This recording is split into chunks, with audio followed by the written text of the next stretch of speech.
Bonjour et bienvenue sur France 24 et sur Radio France Internationale. Nous sommes à New York et notre invité pour une interview exclusive est le président de la République démocratique du Congo, Félix Tshisekedi. Et avec moi pour cet entretien, Christophe Boisbouvier de RFI. Monsieur le Président, bonjour. Bonjour, Monsieur Boisbouvier. Monsieur le Président, ici à New York, devant l'Assemblée générale, vous avez prononcé un discours dans lequel vous avez dénoncé sans détour l'agression militaire directe du Rwanda contre votre pays. Vous avez aussi demandé à l'ONU d'être plus transparente sur ce qu'elle sait à ce propos. Pourquoi ce cri d'alarme? Est-ce que vous avez l'impression que ne vous êtes pas écouté? C'est plutôt un cri de vérité, pas d'alarme, parce que les alarmes ont été données à plusieurs reprises dans la région à travers les ONG et autres organisations.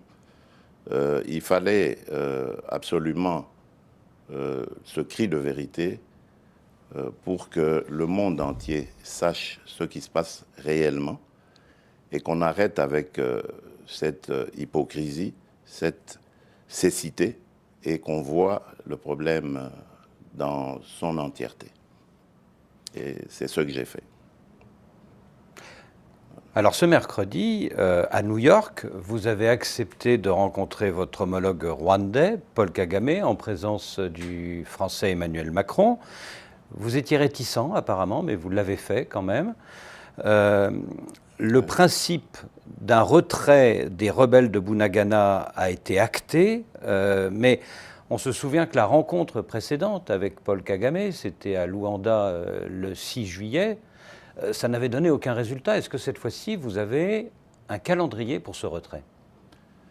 Bon, d'abord, il faut que je précise par rapport à l'initiative française, vous savez, c'est la France qui préside le Conseil de sécurité en ce moment. Et le président Macron avait pris contact avec les deux chefs d'État, donc avant l'Assemblée générale, pour qu'on prenne rendez-vous ici à New York et qu'on parle de ce sujet. Donc, de ce côté-là, il n'y avait aucune objection de ma part. Et puisque je vous ai dit que mon but ici était de venir lancer un cri de vérité, j'ai continué sur cette même lancée dans cette réunion que nous avons eue autour du président Macron, le but étant d'obtenir, dans un premier temps, le cessez-le-feu et le retrait inconditionnel de Bunagana des M23, mais ensuite de rentrer dans le processus de paix tel que nous l'avons décidé à Nairobi, c'est-à-dire avec la fin totale des violences à l'est de mon pays. Et bon, en termes de calendrier, il n'y a pas vraiment un calendrier précis, mais il dépendra du déploiement de la force régionale qui est en train d'arriver. Le Burundi est déjà là, le Kenya, c'est pour bientôt, et la situation se clarifiera à ce moment-là. Alors, évidemment, la question qui se pose aussi, qui a été abordée lors de cette réunion, ce sont aussi les rebelles hutus rwandais du FDLR. Le Rwanda dit depuis des années, attention, c'est un danger pour nous, c'est une menace pour nous, et en plus, l'armée congolaise laisse faire, voire plus. Est-ce que vous vous êtes engagé sur ce problème, ou est-ce que vous pensez que c'est une fausse excuse du Rwanda? C'est une fausse excuse, mais par rapport à ces accusations, je trouve que le Rwanda est de mauvaise foi et qu'il utilise souvent ce prétexte pour justifier ses incursions en République démocratique du Congo. Depuis que je suis à la tête de mon pays, nous avons rapatrié à 2 reprises des centaines de combattants des FDLR. C'est quand même une preuve de bonne foi. Et aujourd'hui, les FDLR, c'est une force résiduelle qui ne menace plus la sécurité du Rwanda. Vous avez dit. Elle ne menace plus la sécurité du Rwanda, en tout cas. Les FDLR sont plus un problème pour nous, Congolais, que pour les Rwandais. J'en veux pour preuve l'assassinat de l'ambassadeur d'Italie en République démocratique du Congo au mois de janvier de l'année dernière, M. Luca Attanasio, qui avaient été tués par des FDLR, qui sont devenus aujourd'hui des coupeurs de route, des bandits de grand chemin, et qui n'ont plus d'idéologie politique visant à regagner le pouvoir à Kigali. Donc c'est un faux prétexte. La vérité, elle est ailleurs, et c'est ça que le Rwanda doit dire. Voilà. Le Rwanda accuse aussi un certain nombre d'hommes politiques congolais et d'autorités locales de tolérer, voire d'encourager des attaques contre des populations tutsis congolaises. Quelles mesures vous comptez prendre pour empêcher que cela continue, notamment sur les réseaux sociaux et quelquefois dans la rue? Les mesures ont déjà été prises par la Constitution. Notre Constitution est très claire là-dessus. Elle condamne de manière claire toute allusion à de la ségrégation, à de la xénophobie, à du tribalisme. Ça n'existe pas dans notre pays en théorie. En pratique, lorsque c'est arrivé, parce qu'il y a eu quelques dérapages dans ce sens. À Kindu, par exemple. Nous avons immédiatement pris des mesures et sanctionné les coupables. Nous ne tolérerons jamais de discours séparatistes, ségrégationnistes, xénophobes contre quelque communauté que ce soit des communautés congolaises ou étrangères vivant au Congo. Donc, dans le Congo que je dirige, c'est un fléau qui est appelé à être éradiqué. Et quiconque va se faire le chantre de ce genre de discours sera puni et de manière très sévère. Donc de ce côté-là, je ne veux pas qu'il y ait d'ambiguïté. Je l'ai dit d'ailleurs du haut de la tribune des Nations Unies, le Congo n'est pas et ne sera jamais un État génocidaire. Alors, pour contrer les groupes armés qui sévissent dans l'est de la RDC, vous l'avez abordé tout à l'heure, vous avez accepté, avec l'accord de la communauté des États d'Afrique de l'Est, le déploiement d'une force multinationale dans la région. Il n'y aura pas le Rwanda. Oui. Non, oui. Il n'y aura pas le Rwanda, mais il y aura d'autres pays, vous en avez mentionné certains, mais il y aura aussi par exemple l'Ouganda. Et on sait que lorsque l'Ouganda est rentré dans ces régions-là par le passé, elles ont laissé un souvenir, les troupes ougandaises ont laissé un souvenir parfois sanglant. Est-ce que vous ne craignez pas que la population n'accepte pas cela? Oui, c'est possible. Mais il faut dire qu'en ce moment, nous sommes dans des opérations mutuelles avec les forces ougandaises. Donc ça aurait été un petit peu hypocrite de dire que l'Ouganda ne vienne pas, alors que l'Ouganda est déjà présent en République démocratique du Congo et lutte à nos côtés pour neutraliser les ADF. Donc l'Ouganda sera là dans une moindre mesure par rapport au Kenya, au Burundi et à la Tanzanie, par exemple. Mais c'est parce que c'était déjà une réalité, c'était un fait qu'on ne pouvait pas nier. Alors quand est-ce que cette force sera totalement déployée et combien d'hommes seront sur votre sol? Mais je vous ai dit que la force est en train d'être déployée. Les Burundais sont là déjà dans le sud Kivu. Les Kenyans sont, à mon avis, c'est une question de jours. Ils vont d'ailleurs, pour votre information, entrer par Bunagana. Donc ça se déploie petit à petit en fonction des moyens aussi. C'est pour ça que nous étions ici aussi et que nous avons pris des contacts. C'était pour sensibiliser les bailleurs de fonds afin d'accompagner cette force régionale. Et donc si les Kenyans tombent sur le M23 à Bunagana? Ben voilà, vous savez ce qui va arriver au M23. Depuis plusieurs mois, dans l'est du Congo, les casques bleus de la MONUSCO sont violemment pris à partie par les populations qui les accusent de ne pas les protéger. Il y a eu des morts en juillet. Dimanche, Antonio Guterres, le secrétaire général de l'ONU, a reconnu sur nos antennes que la MONUSCO était moins armée que le M23. Est-ce que vous demandez un retrait accéléré de cette MONUSCO avant l'année 2024 ? Bon, d'abord, permettez-moi de dire que c'est vraiment avec peine que nous avons vécu ces événements malheureux que l'on voyait quand même venir. Parce que depuis un certain temps, donc depuis l'agression par le Rwanda à travers le M23 de la République démocratique du Congo, on avait un discours assez ambigu de la part de la MONUSCO, qui ne désignait pas l'agresseur, qui évitait de le dire, et qui par moments se disait même incapable, alors que c'est sa mission d'évoluer aux côtés des forces armées congolaises, se disait incapable, voire même refusait des fois d'épauler les forces armées congolaises. Et donc tout cela, je crois, a concouru à cette tension qui, malheureusement, sûrement à cause d'ailleurs de quelques manipulateurs, a dégénéré. Il y a eu une succession de maladresses qui a fait que, bon, on est arrivé malheureusement à ces événements. Et cela doit nous faire réfléchir justement sur la mission, le rôle de la mission onusienne au Congo. Et c'est à ça que j'avais invité le secrétaire général, lorsque je l'ai rencontré ici, Guterres, à faire comme exercice. Nous devons regarder le rôle que la MONUSCO doit jouer, parce qu'il lui reste très peu de temps, et pouvoir ainsi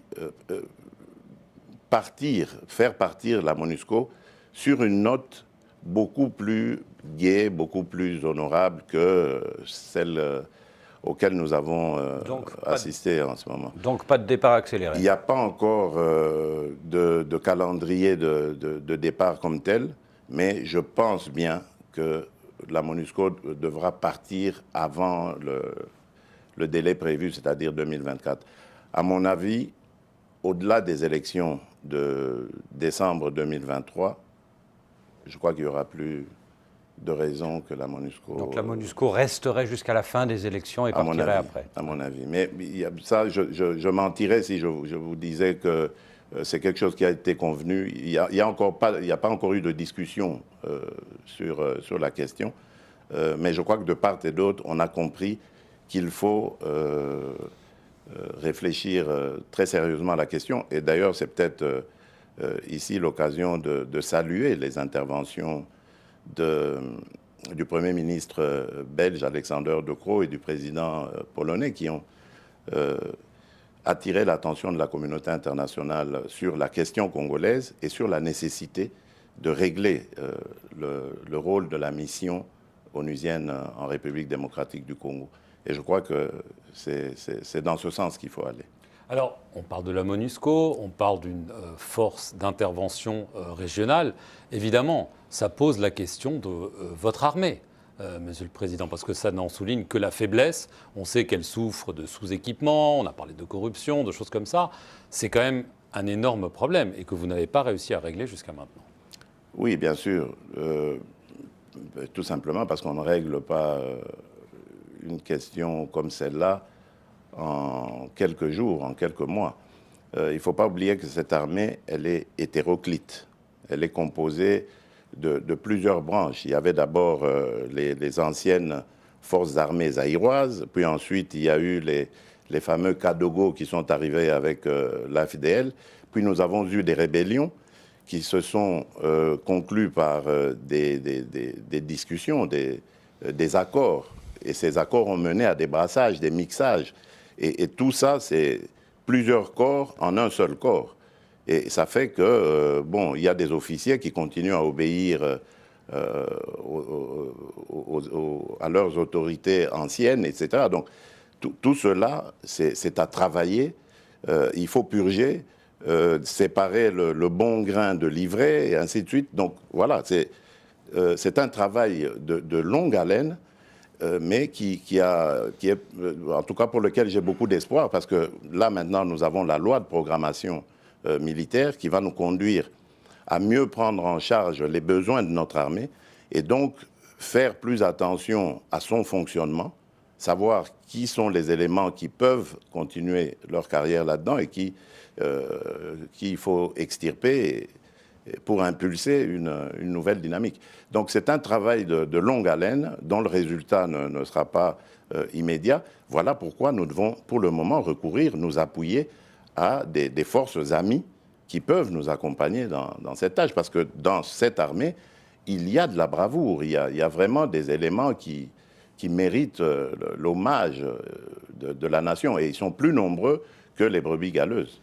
ça je peux vous le dire. Les brebis galeuses, dites-vous, en 6 mois, vous avez mis à l'écart 2 hommes clés de votre dispositif, votre conseiller sécurité François Beya et tout récemment le général Philémon Yave.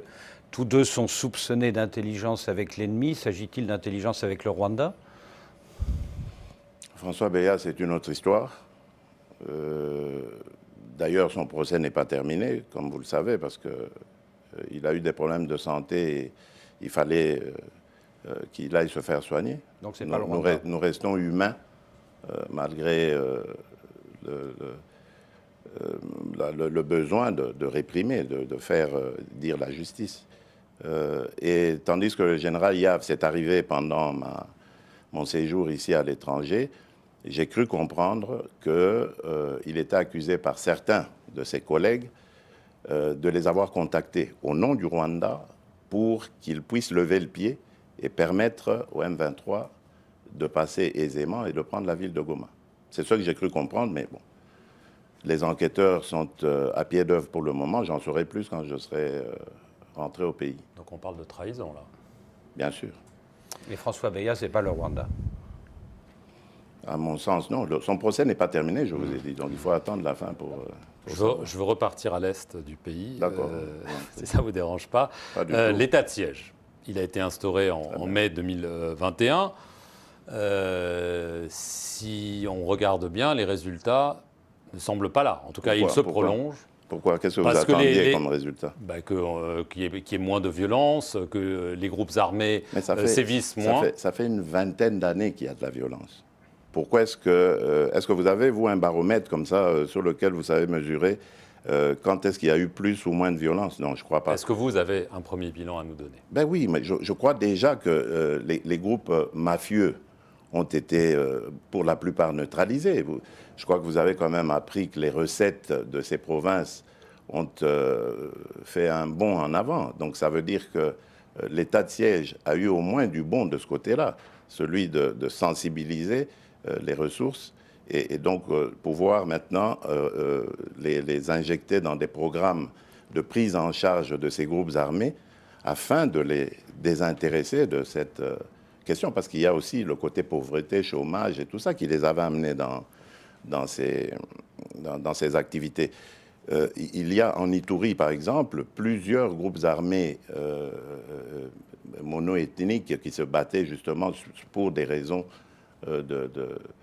ethniques, qui ont fait la paix et qui sont prêts à complètement sortir de ces activités. Donc, il y a une lueur d'espoir, mais évidemment, je ne dis pas que tout est parfait. Ça ne pouvait pas non plus l'être. Moi, je ne me faisais pas d'illusions. On est dans une zone où il y a eu une vingtaine d'années de violence et de mafia et tout ce que vous voulez. Ce n'est pas en un an qu'on allait mettre fin à tous ces fléaux. Mais, et en plus, il y a eu, ça a été interrompu par le M23 qui est arrivé comme un cheveu dans la soupe pour encore compliquer les choses. C'est peut-être lié, non? Oui, sûrement. Mais tout ça, il faut le démêler, il faut le comprendre. Mais la détermination est là. Combien de temps, Monsieur le Président? Jusqu'à quand l'état de siège? Jusqu'à la présidentielle? Ce qui est certain, c'est qu'on allait déjà faire un premier bilan. Je vous ai parlé du M23 qui est venu comme un cheveu dans la soupe interrompre tout. On allait, avant les vacances parlementaires qui viennent de se terminer maintenant, donc au mois de juin, on avait prévu une table ronde avec les élus, la société civile locale, pour voir ensemble et évaluer vraiment de manière franche la situation de l'état de siège. Malheureusement, on a dû tout interrompre pour faire face d'abord à cette agression. Et je crois que si avec Bunagana ça se résout, on pourra revenir sur ce débat-là et voilà. Ce sera avant la présidentielle quand même? Oui, bien sûr. Il faut pour que les gens sachent. Je vous ai parlé d'élections tout à l'heure quand j'évoquais la MONUSCO, le départ de la MONUSCO. Je crois que les élections seront... En tout cas, moi, je n'ai aucune raison, je ne suis pas à la CENI, mais je rencontre souvent, enfin quelquefois, le président de la CENI, et parce que je veille à ce que l'accompagnement de l'État soit là, surtout au niveau des finances. Et à chaque rencontre que j'ai avec lui, je lui pose toujours la même question, que j'appelle maintenant question traditionnelle, c'est-à-dire est-ce que les élections seront organisées dans les délais? Il m'a dit il n'y aura aucun problème. Donc je n'ai pas de raison de douter de lui, c'est lui l'expert. S'il le dit jusqu'ici, moi mon travail c'est juste de veiller à ce que le ministre des Finances fasse le sien aussi en donnant les ressources nécessaires pour faire avancer le processus. Oui, mais tout de même, donc je pense que ça devrait aller. Oui, mais tout de même, Monsieur le Président, il y a ce rapport du PNUD révélé par Africa Intelligence qui dit que le scénario d'un report est désormais probable. Il y a le fait qu'il n'y a pas de calendrier électoral encore pour l'instant. Faites très attention à ce qui a été publié là. Faites très attention parce qu'il y a eu beaucoup de manipulations. J'ai vérifié auprès des responsables du PNUD eux-mêmes. Ils n'ont pas affirmé cela. Ils m'ont dit très clairement qu'ils n'ont jamais émis d'avis pessimiste. Jamais. Donc ça, c'est une récupération qui est sûrement l'œuvre de nos opposants.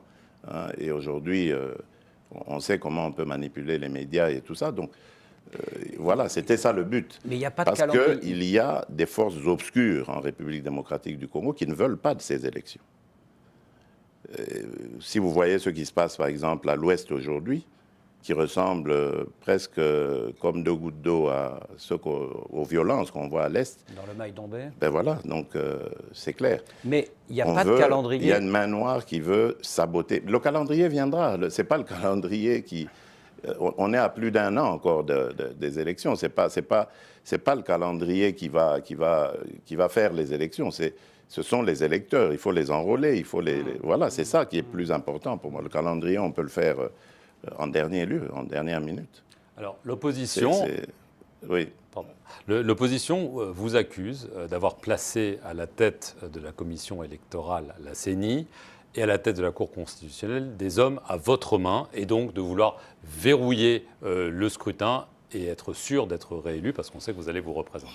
Je trouve que c'est une insulte à l'intelligence de ces deux grands hommes, et je ne suis pas le seul à le dire. Le background de Denis Kadima, par exemple, en termes d'élection, n'est pas... C'était le meilleur, d'ailleurs. Il avait le meilleur profil de tous les candidats présidents. Donc, je ne suis pas le seul à le dire. Et je crois qu'aujourd'hui, cette question est vidée parce que même cette fameuse opposition reconnaît en lui sa valeur. Et tous nos partenaires ont aussi adoubé l'individu, donc il n'y a plus de raison de douter de ça. Quant au président de la Cour constitutionnelle, il a été choisi par ses pairs, ce n'est pas moi.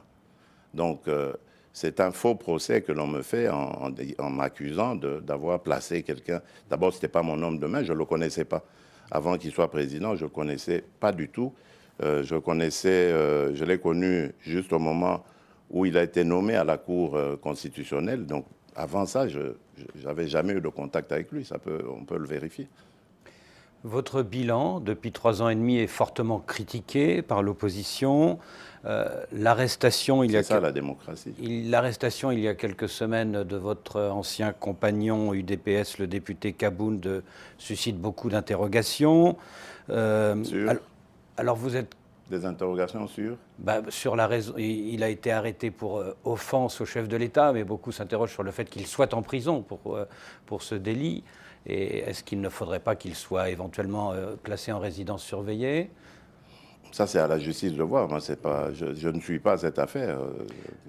Vous êtes donc candidat en 2023, mais est-ce que des opposants, des personnalités comme Martin Fayoulou, qui continue de revendiquer la victoire de 2018, comme Moïse Katumbi, comme qui sait un candidat pro-Kabila, sans parler de Matata Ponyo, est-ce que ces gens-là ne risquent pas de vous mettre en difficulté sur le thème « il faut sortir le sortant, il faut un changement » ? C'est le peuple qui décidera. Pourquoi est-ce que vous voulez que moi je me mette à spéculer sur... je ne suis pas Dieu le Père. Je ne connais pas l'avenir. Moi, je vis au quotidien et j'écoute mes compatriotes et essaye, dans la mesure du possible, de répondre à leurs besoins, à leurs revendications. Le reste appartient justement à ce peuple. C'est lui qui décidera le moment venu, de qui peut présider à Mais vous sa semblez destinée. confiant, vous pensez que... Moi, je suis très confiant. Mais qu'est-ce qui vous rend confiant, justement, face à toutes ces critiques que vous Mais essayez de la part les réalisations, nous en avons fait énormément. Regardez notre budget, regardez la gratuité de l'éducation. Aujourd'hui, nous sommes à la gratuité de la santé. Les infrastructures sont en train d'être construites. Et il y a ce fabuleux et ambitieux plan, programme de développement à la base, c'est-à-dire de développement des 145 territoires, qui fera date, dont le PNUD d'ailleurs a dit que c'était le plus beau programme de toute l'existence du PNUD. On n'a jamais vu ça. Et il permettra à la République démocratique du Congo d'atteindre 12 des 17 ODD. Donc c'est pour vous dire que nous travaillons pour notre peuple, nous sommes au service de notre peuple. Évidemment, ce pays, il revient de loin. Monsieur Boisbouvier, ce n'est pas à vous que je vais décrire l'image que la République démocratique du Congo avait dans le concert des nations. Ne fût-ce que pour entendre la voix de la République démocratique du Congo, c'était impossible. Le pays était devenu aphone. À une époque. Oui. Et nous avons réussi à ramener le pays à l'agenda international. Aujourd'hui, on parle de la RDC, on parle de nous comme pays solution au niveau environnemental. On parle de nous comme pays d'avenir, parce que nous avons une jeunesse formidable, ingénieuse, qui est prête, qui est très dynamique, prête à servir. Il faut simplement encadrer tout cela, et c'est à cela que nous attelons, et nous sommes convaincus que les choses, le moment venu, vont être appréciées par nos compatriotes, et ils nous renouvelleront leur confiance. Donc il n'y a vraiment pas d'inquiétude de ce côté-là. Excusez-moi, j'ai juste une... C'est pour ça que l'opposition a peur d'aller aux élections, d'ailleurs. J'ai juste une petite question sur quelque chose que vous avez dit qui m'a intrigué. Vous avez parlé d'une main noire. Oui, bien sûr. Mais vous parlez quoi? De possibles coups d'État, de déstabilisation? Bien sûr, mais il y a ça. Par des puissances étrangères ou Non, oui et non. Enfin, on est en train d'élucider la question. Les arrestations que vous voyez là, dont on a parlé dans l'armée, ne sont pas le fait du hasard. Il y a réellement une main noire. Poser la question à notre gouverneur, la nouvelle gouverneure de Mai-Ndombe, qui suit la question de cette insécurité de très près, que j'ai reçue juste avant de venir, elle en parle. Le gouverneur du Kwango aussi, donc ils en parlent. Parce que de ce côté-là, on n'a jamais vu ce genre de fait. C'est vrai que les cohabitations entre communautés ont de tout temps posé des problèmes, même dans les pays à tradition démocratique, c'est arrivé. Mais cette manifestation de violence telle qu'on la voit et qui ressemble, comme je disais, à ce qu'on voit à l'Est, avec des décapitations, avec des choses comme ça, c'est du jamais vu. Ça veut dire qu'il y a quelque chose qui se trame. Et il y a eu des arrestations. On a par exemple arrêté des gens qui ne parlent aucune des langues nationales, ni de dialecte du pays, et qui parlent une langue étrangère. Laquelle? Les enquêtes nous le diront le moment venu. Et d'où l'arrestation de François Béat. Ah non, ça c'est... François Béat, c'est arrivé avant, ça n'a rien à voir avec... D'où l'arrestation, peut-être, du général Yav, oui. On fera, en tout cas, on verra quel lien ça a avec ces événements-là. Merci, Monsieur le Président, de nous avoir accordé cet entretien. C'est moi qui vous remercie. Oui. Et merci à vous de nous avoir suivis sur nos deux chaînes, France 24 et Radio France Internationale.